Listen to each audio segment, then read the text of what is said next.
करोड़ों भारतीय घरों में जो औरत तुलसी वीरानी बनकर आई, पतिव्रता धर्म सिखाती, ससुराल की सेवा करती, आंखों में आंसू लिए पूरे देश को रुलाती, उस औरत ने असल जिंदगी में एक तलाकशुदा मर्द से शादी की थी। जी हाँ, वही तुलसी जो स्क्रीन पर आदर्श का पाठ पढ़ाती थी। उसने एक ऐसे आदमी को अपना पति चुना जिसकी पहले से एक बीवी थी, एक बच्ची थी और एक पूरा टूटा हुआ घर था। और ये तो सिर्फ शुरुआत है। जब ये औरत देश की एजुकेशन मिनिस्टर बनी तब इन्हीं पर उंगलियां उठी कि 12वीं पास औरत देश के बच्चों की पढ़ाई तय करेगा। जब इस औरत ने 20 साल एक बच्ची को अपना बताया और फिर एक दिन कैमरे के सामने आकर कहा वो मेरी बेटी नहीं है, तब पूरे देश ने पूछा ये कौन सी माँ है। जो औरत 2019 में बीजेपी की सबसे बड़ी हीरो थी, 2024 में उसे कैबिनेट से बाहर क्यों कर दिया गया। 23 मार्च 1976 दिल्ली के एक मिडिल क्लास घर में एक लड़की पैदा होती है। नाम रखा जाता है स्मृति मल्होत्रा। घर में न बड़ी दौलत थी न कोई फिल्मी कनेक्शन। पिता अजय कुमार मल्होत्रा एक सरकारी नौकरी वाले, बंगाली हिंदू फैमिली, माँ पंजाबी बैकग्राउंड से। घर में दो अलग अलग संस्कृतियों का मेल और बीच में ये लड़की जो दोनों से थोड़ी अलग निकली। पढ़ाई के लिए गई होली चाइल्ड ऑक्सिलियम स्कूल नई दिल्ली, कॉन्वेंट स्कूल। परफॉर्मेंस ठीक ठाक, न टॉपर न ड्रॉप आउट,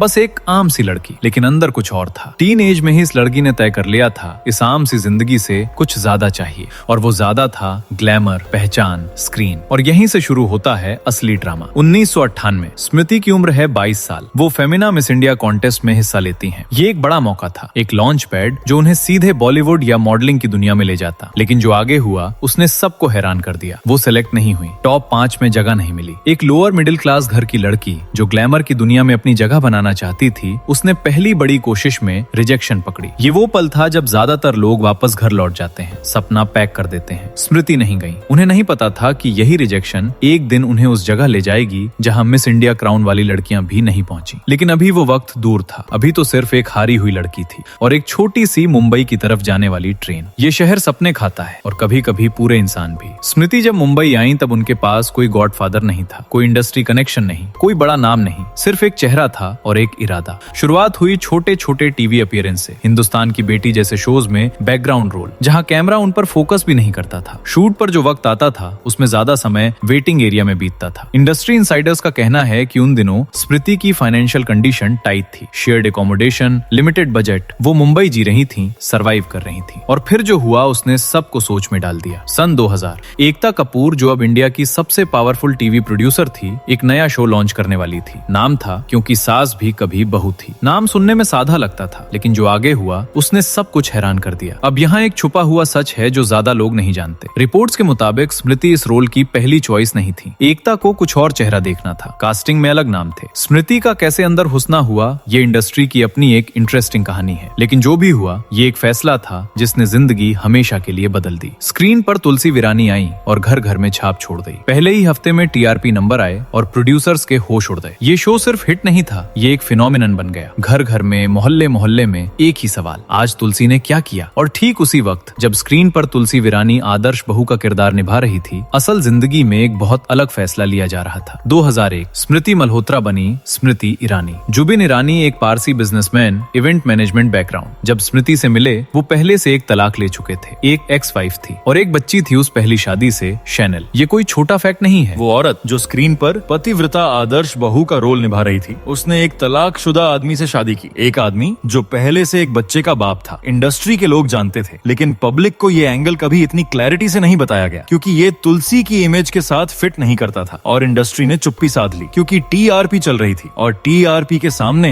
सच अक्सर साइड में हो जाता है। 2000 से 2008 तक, क्योंकि सास भी कभी बहू थी के 8 साल। शुरुआत में सब ठीक था, एक नई एक्ट्रेस, एक नया शो, एक नया मौका। स्मृति ग्रेटफुल थी, फोकस्ड थी। लेकिन जैसे जैसे टीआरपी बढ़ती गई और स्मृति का नाम घर घर पहुंचा, एक शिफ्ट आना शुरू हुआ। इंडस्ट्री इनसाइडर्स का कहना है कि लगभग 2003 से 2004 के बाद जब शो अपने पीक पर था, सेट्स पर एक अलग ही माहौल था। डिसीजंस पर बात होने लगी, स्क्रिप्ट पर ओपिनियंस आने लगे। एकता कपूर, ये नाम लेना जरूरी है क्योंकि की कहानी एकता के बिना अधूरी है। एकता ने स्मृति को डिस्कवर किया, एकता ने उन्हें तुलसी बनाया। एकता की वजह से करोड़ों घरों में स्मृति की एंट्री हुई। लेकिन एंटरटेनमेंट इंडस्ट्री में एक रूल है, जब तू क्रिएटर से बड़ा हो जाए तो टेंशन गारंटीड है। पब्लिकली आज भी दोनों में वॉर्मत दिखती है। इवेंट्स पर साथ आना, सोशल मीडिया पर प्यार, ये सब रिकॉर्ड पर है। लेकिन जो रिकॉर्ड पर नहीं है वो ज्यादा इंटरेस्टिंग है। रिपोर्ट्स के मुताबिक शो के फाइनल ईयर्स में यानी 2006 से 2008 तक स्मृति की स्क्रीन टाइम सिस्टमेटिकली कम होती गई। नए कैरेक्टर इंट्रोड्यूस हुए, नई बहुएं साईं। तुलसी जो इस शो की सोल थी, धीरे धीरे पेरिफेरी पर शिफ्ट शिफ्ट होती गई? क्या एकता ने डेलिबरेटली तुलसी को रिप्लेस किया या स्मृति खुद दूर जाना चाहती थी? पॉलिटिक्स की तरफ जो रुख 2003 से शुरू हो चुका था, ये वो सवाल है जिसका जवाब दोनों में से किसी ने आज तक सीधे नहीं दिया। और फिर वो एंगल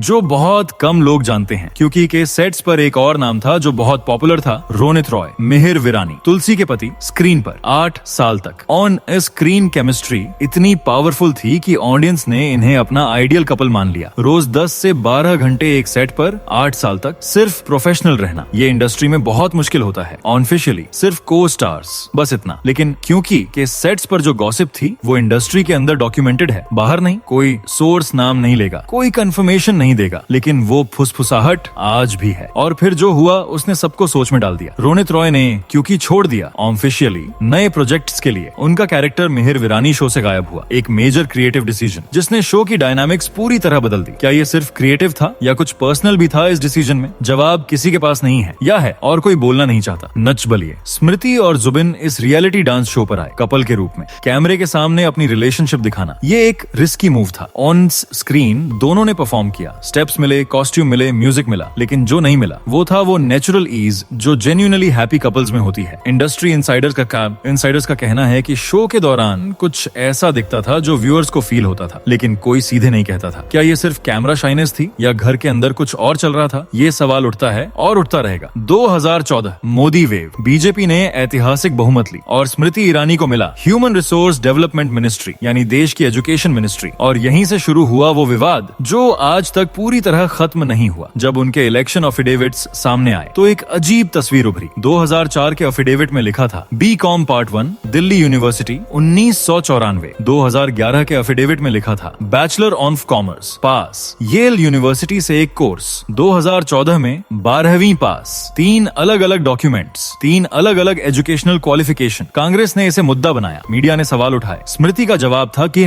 उन्होंने कभी गलत नहीं लिखा। येल में एक शॉर्ट कोर्स किया था, उसे येल यूनिवर्सिटी वाले सेक्शन में लिखा। लेकिन सवाल ये है, एक मिनिस्टर जो देश के बच्चों की एजुकेशन तय कर रही है, उसके खुद के एजुकेशनल डॉक्यूमेंट्स में इतनी इनकंसिस्टेंसी क्यों? इंडस्ट्री इनसाइडर्स का कहना है कि ये मामला अदालत तक भी गया और अदालत ने कहा कि एफिडेविट में गलत जानकारी के पर्याप्त सबूत नहीं है। लेकिन जनता के मन में जो सवाल उठा वो आज भी बना हुआ है। क्या देश की एजुकेशन मिनिस्ट्री संभालने के लिए 12वीं पास काफी है? और एक और बात जो रिकॉर्ड पर है लेकिन कम लोग जानते हैं, स्मृति की अपनी उम्र के बारे में। रिकॉर्ड्स में एक इंटरेस्टिंग इनकंसिस्टेंसी है। अलग अलग डॉक्यूमेंट्स में, अलग अलग इंटरव्यूज में उनका बर्थ ईयर कभी 1975 आता है, कभी 1976। ये एक छोटा सा फर्क लगता है, लेकिन जब आप पब्लिक फिगर हो, जब आपके डॉक्यूमेंट ऑफिशियल रिकॉर्ड पर हो, तब ये छोटा सा फर्क सवाल उठाता है। क्या ये गलती थी या कोई और वजह थी? ऑफिशियली कोई जवाब नहीं। 2022 ये वो साल था जब स्मृति ईरानी की जिंदगी का सबसे बड़ा पर्सनल ड्रामा पब्लिक हो गया। गोवा में एक रेस्तरां, नाम सिकाज बिस्ट्रो। आरोप ये था कि ये रेस्तरां जहां अवैध रूप से शराब बेची जा रही थी, स्मृति के बेटे जौहर ईरानी से जुड़ा हुआ है। ये खबर जब आई तो अपने आप में एक बड़ा विवाद था, लेकिन असली बम फूटा तब जब शैनेल का नाम सामने आया। शैनेल, जिसे स्मृति ने 20 साल तक अपनी बेटी की तरह पाला था, वो उस रेस्तरां में पार्टी करती हुई पाई गई थी और उस पार्टी की तस्वीरें जिनमें शराब थी, जिनमें अंडरएज बच्चे थे, वायरल हो गई। मीडिया ने स्मृति से सवाल पूछा और स्मृति ने जो जवाब दिया उसने पूरे देश को हिला दिया। शैनेल मेरी बेटी नहीं है, वो जुबिन की पहली शादी से है, मैं उसके लिए जिम्मेदार नहीं। रुकिए, 20 पूरे साल इस लड़की को अपना बताया, पब्लिक इवेंट्स पर साथ लाई, तस्वीरें खिंचवाई, उसे मेरी बेटी कहा, और जब मुसीबत आई तो उसी लड़की को पहली शादी वाली कहकर अलग कर दिया। ये सुनकर जिसका दिल नहीं दुखा वो इंसान है या पत्थर? लेकिन यहाँ एक और सवाल उठता है जो ज्यादा इंपॉर्टेंट है। गोवा का वो रेस्तरां जहाँ शराब लाइसेंस था ही नहीं, वो चल कैसे रहा था? एक पावरफुल मिनिस्टर के घर से जुड़े नाम के साथ बिना लाइसेंस के रेस्तरां। कांग्रेस ने इसे बड़ा मुद्दा बनाया, इन्वेस्टिगेशन की मांग हुई। स्मृति ने इसे राजनीतिक साजिश कहा, कांग्रेस ने इसे भ्रष्टाचार कहा। सच क्या था अदालत अभी भी तय कर रही है, लेकिन एक माँ जो अपनी मुसीबत में बेटी से मुंह फेर ले, उसका सच हम सब तय कर चुके हैं। 2014 अमेठी, ये वो सीट है जो गांधी परिवार का गढ़ मानी जाती थी। बीजेपी ने यहाँ स्मृति ईरानी को उतारा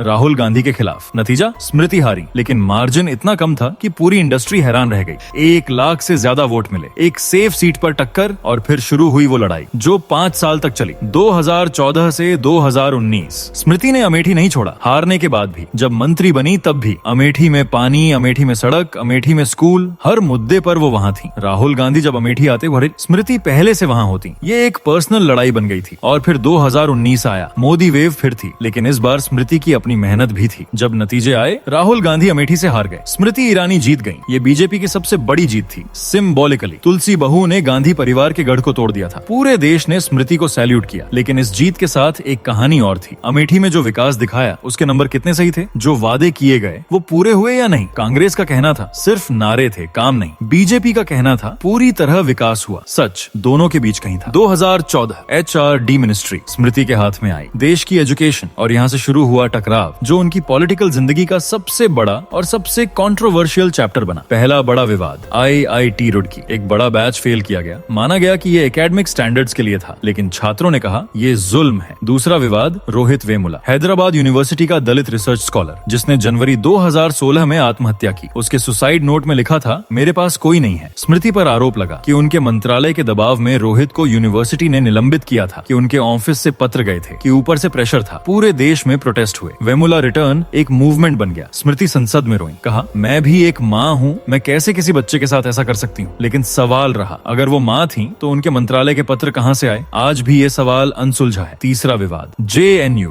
2016। JNU में एक प्रोग्राम हुआ जिस पर देशद्रोह का आरोप लगा। स्मृति उस समय HRD मिनिस्टर थी और उन्होंने संसद में एक भाषण दिया जिसमें JNU की जो तस्वीर पेश की गई, बाद में वो तस्वीर फेक निकली। वो कॉन्डम्स का जिक्र जो उन्होंने किया JNU कैंपस में, जो सबूत वो लाई, बाद में वो सब झूठ निकला। संसद में, देश के सामने झूठ। और इसके बाद कुछ ही महीनों में उन्हें HRD से हटा दिया गया। Officially cabinet reshuffle. लेकिन HRD से टेक्सटाइल, ये प्रमोशन नहीं था। ये सब जानते थे। एक बात समझिए, बीजेपी में स्मृति की एंट्री और उनका उभरना, ये सब एक कैलकुलेटेड मूव था। पार्टी को एक फ्रेश फेस चाहिए था, एक ऐसा चेहरा जो मास से कनेक्ट करे। तुलसी बहू, जिसे घर घर के लोग पहले से जानते हो, उनसे बेहतर चॉइस क्या होती? लेकिन पार्टी के अंदर कुछ लोग खुश नहीं थे। पुराने वर्कर्स जिन्होंने सालों बूथ लेवल पर काम किया था, उन्हें एक टीवी एक्ट्रेस को इतनी जल्दी इतनी इंपॉर्टेंस, ये हजम नहीं हुआ। इंडस्ट्री इनसाइडर्स का कहना है कि बीजेपी के अंदर एक परसेप्शन डेवलप होना शुरू हुआ कि स्मृति टू इंडिपेंडेंट हैं। वो पार्टी लाइन फॉलो करती हैं, लेकिन अपने तरीके से। उनका पर्सनल ब्रांड इतना स्ट्रांग हो गया था कि कभी कभी पार्टी से बड़ा लगता था, और ये किसी भी पार्टी के लिए अनकंफर्टेबल सिचुएशन होती है। 2016 में HRD से हटाया गया, टेक्सटाइल मिनिस्ट्री दी गई। 2019 में अमेठी की जीत ने उन्हें वापस सेंटर स्टेज पर ला दिया। विमेन और चाइल्ड डेवलपमेंट मिनिस्ट्री मिली। लेकिन 2024 में वो हारी, और हारने के बाद मोदी 3.0 कैबिनेट में उन्हें जगह नहीं मिली। ये सबसे बड़ा सिग्नल था। जो औरत 2019 में बीजेपी की सबसे बड़ी स्टार थी,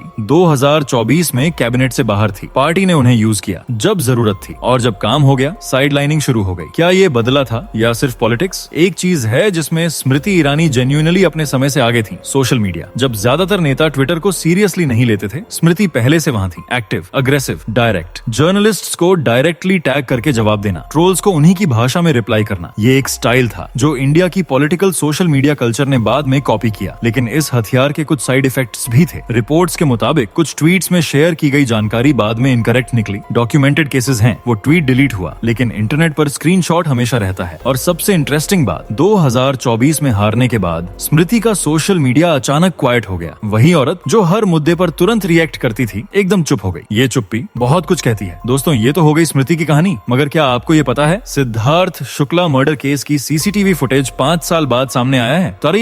मान्या है, और उसमें शहनाज गिल जो कर रही है, उसे देखकर आपको बॉलीवुड से नफरत हो जाएगी। वीडियो स्क्रीन पर आ रहा है, क्लिक करके जरूर देखिएगा।